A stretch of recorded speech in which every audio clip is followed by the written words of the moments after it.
Hallihallo und herzlich willkommen zu einer Spezialausgabe von Bitte nicht anfassen, Museum mal anders. Mein Name ist Ralph und mit meinem geschätzten Kollegen Lukas besuchen wir abwechselnd kleine, ungewöhnliche Museen in Deutschland, aber auch außerhalb Deutschlands. Und in dieser Folge besuchen wir nicht ein neues Museum, sondern wir beschäftigen uns mit dem Museum, das wir in der vergangenen Folge vorgestellt haben. Das war Folge Nr. 23 mit dem Titel Das Metaverse, der Holocaust und ganz viel Kritik. Und da ging es um das Digital Holocaust Museum, welches sich im Spiel Fortnite findet. Und betrieben wird das Ganze von Game Director Luc Bernard. Rausgekommen ist eine Folge, die, finde ich, mal zur Abwechslung sehr tief gegangen ist und wo es aber auch sehr viel Kritik gegeben hat, wie der Titel ja schon andeutet. Und Lukas hatte in der Folge schon vorgeschlagen, dass wir doch diese Kritik mal an den Betreiber weitergeben. Und tatsächlich haben wir das gemacht. Wir haben uns mit Luc Bernard nochmal online getroffen und uns über diese Kritik ausgetauscht. Und herausgekommen ist, finde ich, doch ein sehr konstruktives Gespräch, das ihr jetzt im Folgenden hört. Viel Spaß! First of all, it's nice to meet you, Luc, in person. And second of all, however, thank you very much for initiating the Voices of the Forgotten Museum. I think it's in general, it's a very important subject. It's a very, very important thing to do in Fortnite. And I don't know if Ralph already told you, but my little brother, he's 15 years old, and I let him play the Voices of the Forgotten Museum. I gave him the island code because he really likes playing Fortnite, and he was really very fond of the Voices of the Forgotten Museum. But, and that's the thing, he struggled to understand a lot of the details. And this is something where my main point of critique comes from. I think it's very difficult to leave that museum without having more questions in your mind than before. And I don't know if that's a good thing or not. Yeah, so basically also within Fortnite, there's limitations. You can't put up Nazi symbols, you can't show death camps, you can't show stuff like that. And like I've been telling people, I don't think Holocaust museums work. I don't think even the real museums work, I don't. I think The Light and Darkness, which I made, that video game about the Holocaust, I think that works really well. I do.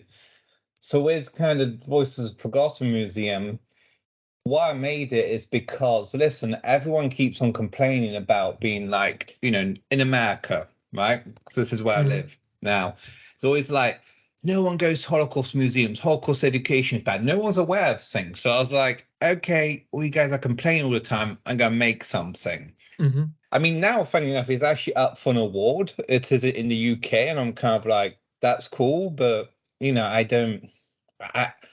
never claimed or think this museum is fixed to everything. It's really why I did it is because Holocaust education is a disaster, in my opinion. It is. It's bad. It doesn't work. That's why anti-Semitism is all-time high throughout Europe and the USA. May I interrupt you in this regard? Because you keep saying that Holocaust education is bad.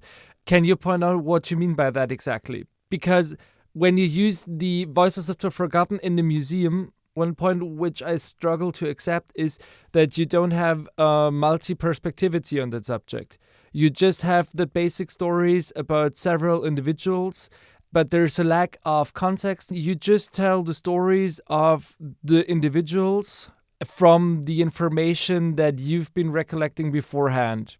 So as a trained historian in Germany, and I'm pretty aware that that's a different system of education, different system of history. The Fortnite Museum, I don't see it either something to replace kind of big museums or things like that. It's basically something more to help out. It is more something to just get people curious. That's coming. It's actually good. People do have more questions after. I even started consulting at Holocaust museums, just so you know, too, as a paid consultant. And I keep on saying, I don't like my museum. I don't think it works. I don't think real museums works. That's kind of, I am often kind of like a bit puzzled by why so many people are into the Fortnite Holocaust museum. But it kind of to the point, pretty much, all these kind of big museums, right? They have a lot of funding. They have like $100 million, say, for example, in the US, right? And they only meet 60,000 visitors a year, right? Because I know, because I consult at one. That's terrible numbers. Well, to me, I think pretty much all that money, not all that money, but a large chunk of that money to instead be put into digital. I do that. Say, for example, let's say imagine if a proper museum made a digital version, right, of their museum, right? And say it's in Fortnite or whatever, right? Then they could access the entire state, the entire world. And that's kind of what I've been telling people in the field. Please move into a space. Otherwise, I'm going to continue doing stuff in this space, right? Which some people may not like, right? But my method of kind of doing that is to also force people into this digital space, because now everything is digital. I wanted to originally do this with real museums. I wanted to originally do this with real institutions, but everyone kind of like pushed me away. As long as I'm not doing misinformation, which that will be incredibly bad, you know. I think it's probably a positive thing that people have more questions maybe after they decide to get the real resources after, you know, listen to their teachers, all those things. Okay, so just the fact that you entered the digital space is something which I also find very rewarding. But you just mentioned a couple of times that you were just doing it, and that your basic idea behind that, nobody has ever done that before. So I'm going to be the one who just does it, right? And that's the fact, because in my perception, it's very hard to create a museum just like that about the Holocaust when you do not have, let's say, a professional team of historians, of curators, of experts, of museums. And, you know, and that's something where I struggle to understand when you just say that, yeah, I did it, I put it online, and now I'm conducting education about the Holocaust. Oh, no, I don't. I think The Light and the Darkness is educational. I don't think the Fortnite Museum is necessary. We are getting nominated for awards. I'm consulting at museums. The Scher Foundation has checked out. They like it. It's a very interesting thing. Well, I'd say in Germany, that's where I received the biggest criticism, right? America, England, even Israel, everyone's like, this is great. But like I said, I don't even believe in real museums. And the reason why I don't believe in them is because they don't get empathy. They don't get people to feel. And my museum doesn't either, just so you know. So I'm not saying my museum's better. That's why I struggle with Holocaust education, if that makes sense. Because to me, I would like to manage to reduce anti-Semitism, not necessarily with this Holocaust museum, right? But we managed to do that with the Light and Darkness. But Light and Darkness took us 2 years, it did, pretty much, to make. And you can go through it and you can check it out. It's very important, because then you'd understand basically how I was allowed to even build that museum was in Fortnite. Because if I was just a random guy who just came out of nowhere, right, Epic wouldn't have approved it. They wouldn't have. It's because I made The Light in the Darkness before. But it hasn't been launched in Germany. So that's probably why you don't know about it, because, you know, I released that one for free, right? And Germany, you know, you have a rating system where if there's swastikas, it can't be free. So I was just like, so in my mind, I was just like, Germans know about the Holocaust, and I'm fine not having them as a market, basically was my mentality for that. Like I said, I would have loved to actually have historians come on board. I would love to have all people come and help me out with this thing, but I had no one who came to help me. But I did it anyways, and I'm still kind of I'm still glad I did it, because it still is making, you know, some institutions think about, hey, this random guy just bloody did it, right? Why didn't we do this? Okay, I have a question to that. Because when we did the interview, you said, you know, it's all in movement, the museum, and you don't know how the future will be and what you will do with it. And would you consider yourself to be open to historians coming to you? And yeah, we would be entirely open. The problem is, like I said, even if I'm consulting at these museums, right, they're paying me to consult for their museum. They're not coming on board for my museum. And the reason why a lot of people aren't coming on board is because the Fortnite Holocaust Museum still is kind of like competition because it's free, it's out and digital. And say, imagine your real museum, right? That's kind of competition. If someone can just visit a really good museum, digital, then they won't necessarily go to a real museum after. So that's a bit of the problem too, which is kind of being faced. I cannot really agree, at least maybe from a German point of view, because what you keep saying is, and maybe that's the case in the United States. Yeah, I know nothing about Germany. Yeah, so maybe we're having a very different background here, but basically you're saying, or as far as I understood it, all the museums suck, and therefore I'm going to create a better one online. No. I didn't say that. I said if you have a museum that's great in real life, yeah, and you bring it digitally, why would they after visit that museum? So say imagine it's a museum in Texas or something, right? And it comes digital, it does. And it's just as good. It's the exact same replica as the museum in Texas. Then everyone visits it digital, but then no one else, because most people visited digital, they're like, why should I go to the real museum? Because I have exactly all the same things digital, right? So that museum could also use tickets, entries, and all those things. And that's why I think it's harder in the US, right, to get kind of collaboration, because digital would eat up all your sales and they need money to still be able to operate. But this goes with the presumption that people would perceive museums in the digital space as they would do in the real life. And I don't think that I can agree with that. Because your argumentation actually is, if all the museums were online, then there would be less people going there. I'm saying as from a business point of view, right? Yeah. There'd be less people going there. But from an awareness point of view, I think it'd be better, because then instead of reaching 20% of the American population, only 20% of Americans have been to Holocaust Museum, right? 80% haven't. You could get those numbers way up. You could. So then you have that 80%. So that's basically what I mean. Like, I know what the percentage are in Germany, for people which have been to a Holocaust Museum. But in America, it's 20%. And those are the numbers from the claims conference. And they look after all the money from Nazi Germany. That's what I believe personally. Just talking in case of America, right? It needs to become digital, because those are terrible numbers. They are. What I was trying to explain to people too, I'm like kind of like, I can build an exhibit like in a day. I'm even looking at people's museums. And I can digitize your entire museum in a month. I can pretty much, and make it digital. And now instead you can have the entire state, but it's not really. I'm explaining why from a business perspective, people aren't jumping on that in America. So maybe it's really just about the different backgrounds. So, however, thank you very much for responding to the questions.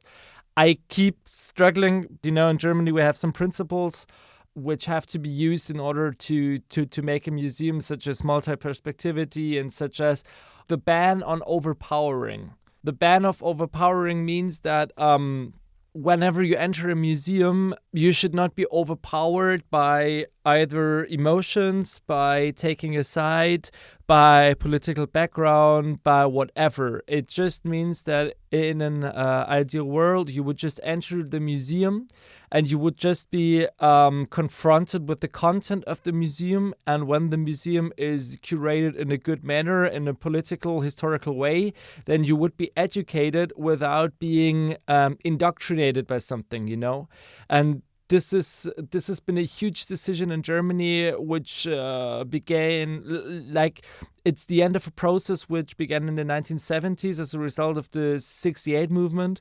And then they just sat together and then they were just thinking, okay, how can we integrate fascism theories? How can we integrate political education? And how can we integrate historical education into school systems, into university systems, into academia, and so on? And this is where they created the ban of overpowering. And this principle has been used ever since for museums and political educations. And accordingly to that, there's also this multi-perspectivity and the aspect of democratization of a museum. Because what you're doing, and maybe that's also because of the background and because of the resources you have, but basically you are the master of the narrative. So it means that whatever you decide comes into that museum goes into that museum.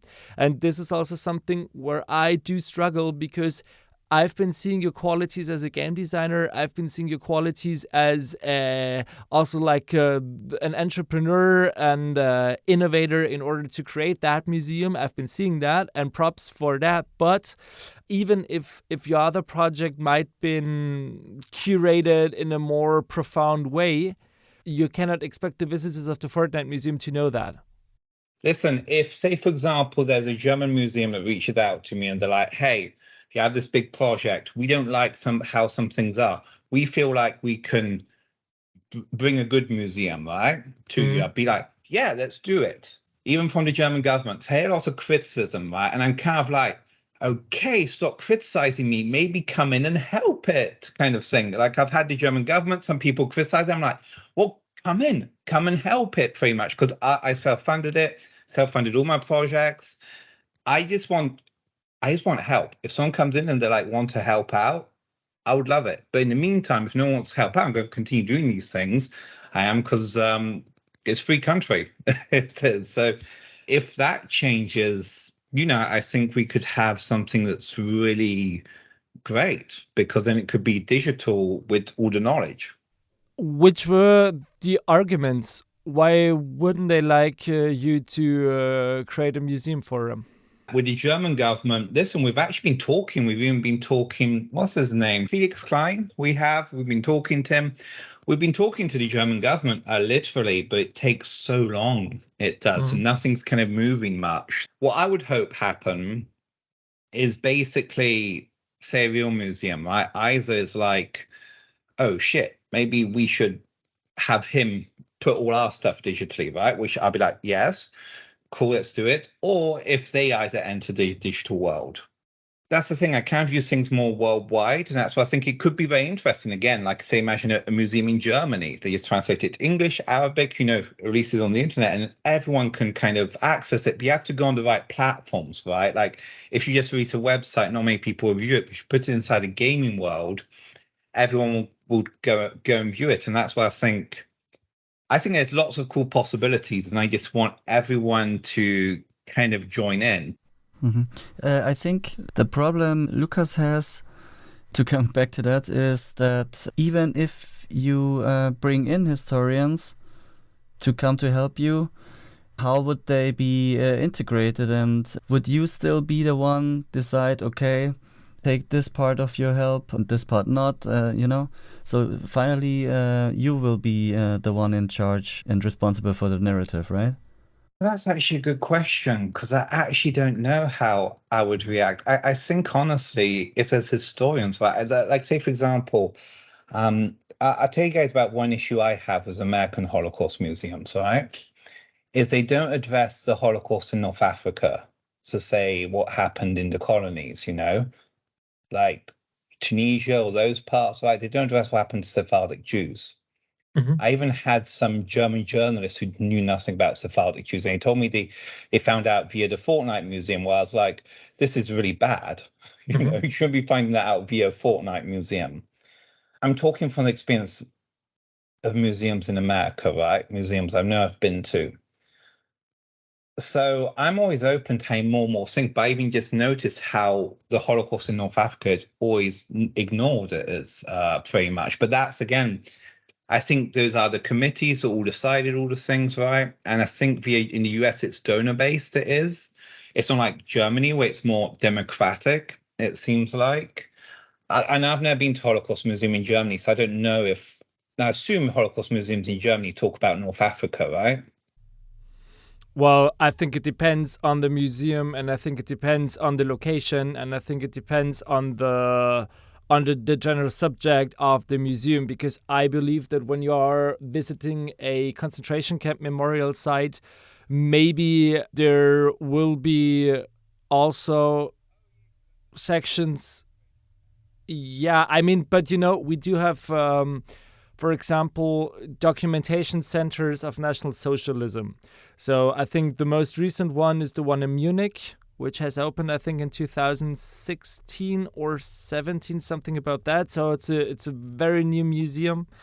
And I think that the strength of these museums are that they change the exhibitions and that they have the fundings to really do good curated exhibitions throughout the years and change that. So I'm pretty sure that there were exhibitions about Sephardic Jews in Northern Africa and about the Holocaust in Northern Africa. However, I'm not aware of a museum that focuses on a special section. Not one that focuses on. It's just what I noticed just again being in the US. That's why I think we may be clashing, because I honestly I think Germany knows what it's doing, And again, I've never been, but I assume and I think so, right? And I think because I'm in the US and I'm seeing things done so not great. So I think that's maybe the target audience of that is more America. But funny enough, and this is what was kind of again concerning to me, right? That again, where I had people from Show Foundation who hit me up and they said my nephew played it and he learned more inside this museum than they learned inside school. And I was just like, that's not good. That's because I don't think the museum is good. I don't. So that's why I think, probably in America it's very bad. It is pretty much. But I think in the case of Germany, if German museums can make digital museums, translate them to English, and then make them accessible to everyone worldwide, that would just be, I really think, game-changing. Because you also have to think of people in the countryside that aren't in Germany, right? Let's say France, right? I didn't have access to any Holocaust museums, things like that. So that's why I think digital has something great there. And I'd say, if anything, this Fortnite museum is more like a proof of concept kind of thing, and also to kind of push people into the space. But there's also another thing too, why I appear very egoistical on social media towards these things is on purpose to push people into the space from an American point of view. Because again, when everyone's complaining, 80% of Americans haven't been to Holocaust Museum, fix it. Just give it to the kids, right, or the teenagers, and be like, explore it. And then all the museum could do all the work for them, because sometimes in the US we have educators which aren't quite good. It's not their fault. They're not Holocaust experts, they aren't. And they also don't care that much about it, because the Holocaust happened in Europe rather than America. So in Europe we have a closer, we feel more strongly about people knowing about it. In any case, thank you very much for answering my questions in Kritik. I think I begin to understand your motives a little bit better, and also the principle behind it. Actually, I'm just thinking that I will send this interview, and I think also some information, some articles about your Holocaust Museum to some colleagues of mine, also from academia, because I think they could be very interested in looking over that, and maybe they would have the interest to collaborate. Yeah, I would much rather that, because again, what happened when I launched my game, I've received sometimes critiques, right, from people from academia, but it's just critiques on Twitter. And in my mind, I'm like, reach out to me, tell me what to do, pretty much. Just don't poo on it, shit on it, pretty much. Just reach out to me. I want to make it better. But in the meantime, until no one helps me, I'm like, just building my museum. I am. But I don't want to become like dictator of the museum or anything like that. I actually want it to become really good, because again, and that's why I've told real museums, just give me access, allow me to digitize your entire place, and then just put it up, because that would be way better than anything I can build. All right. Yeah, sure. One last thing, so that we don't forget about the Kritik as well. When Lukas and I were talking about the museum, Lukas mentioned that you have, with Gideon Lev, you have a contemporary witness, and there's a problem with using contemporary witnesses in a way that you have to be very careful how to use them and cannot take everything for granted. I know, because for The Light and the Darkness, right, I didn't have any survivor testimony in it for a reason. Originally, everyone was pushing me to put survivor testimony, and I didn't. And the reason why I put in Gideon Lev is because in America, right, so in America, they've based, I'd say, a lot of the Holocaust education around survivor testimony. They have having survivors come out and speak and all those things. Also because Gideon's on TikTok, he is already, and I quite like him. He's a lovely old man. What we did there for that kind of exhibit, I told him pretty much, tell me the story of your family, pretty much, and we'll talk about your family and the people you lost. So it's more like, for Guidon, it's more like a memorial kind of thing for his 23 members of his family, which he lost, including his father.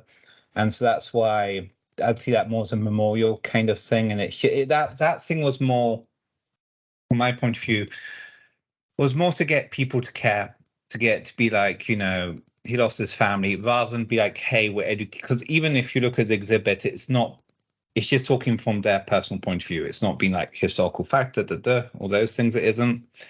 And that was more from an emotional point of view.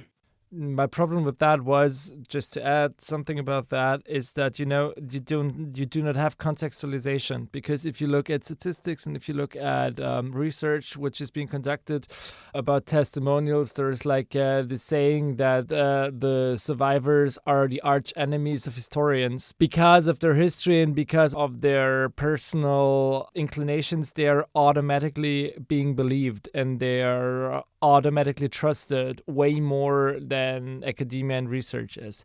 I don't want to argue to not use the testimonials, because I believe that they're very powerful and they're very mighty. You're actually right. You are, because I know, so say, for example, the Scher Foundation, they're big hologram things, right, which you have inside museums. You've seen them, right, which you can interact with. I know that behind the scenes with big museums, they're kind of like, well, we don't think these work, or we don't think these are a good ideas. So I know, like, within historians, they are very much like, don't know if this works or if this is a good idea. I think it works, but I think you need contextualization. And I think this is something you do not have at the Holocaust Museum. I am totally in favor to use the story and the testimonials of Gideon Lev. It's a way to get people emotionalized and to get people to interact. I think it's a personalized story, so it will stick into the minds of the persons who are visiting the museum. But you should, in my perception, you should have a second narrative from academia or from historians or from wherever who would control and also accompany the story of Gideon Lev.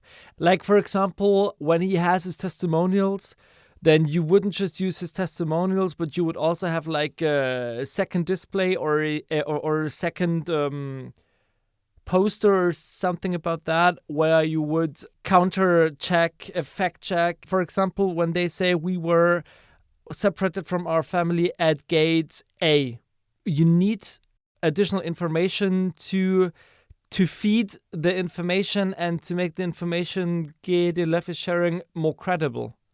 And when you just have his information, I don't believe it's sufficient, because memory is deceptive.